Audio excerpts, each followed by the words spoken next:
発売に何をしていたかって言ったら、今日の長いライブタイトルを頭に叩き込んでおりましたけど、なん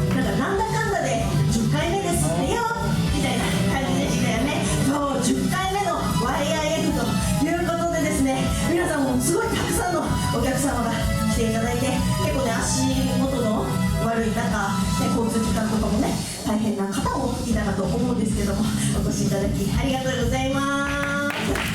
嬉しい。天気とかもね、ちょっと心配なんですけども、今日は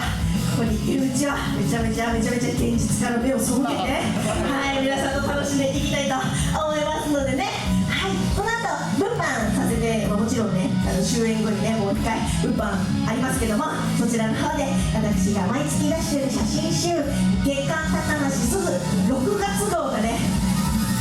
絶賛発売中でございます。テーマは制服ということで、2本置いてますので、いろんな制服、セーラーだったりシャツだったり、すごい形の変わったものだったりとか、いろいろ着てますので、よかったら2本見てね、チェックしてみてください。よろしくお願いします。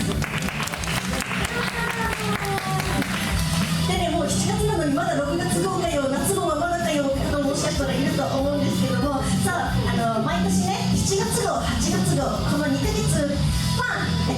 夏号ということでね、水着とかもね、入ってきますので、ちょっと今雨の影響でちょっと撮影が遅れてるんですけども、めちゃめちゃ頑張って出しますので、お待ちください。よかったら公式 X フォローしてくださいね。はい、それ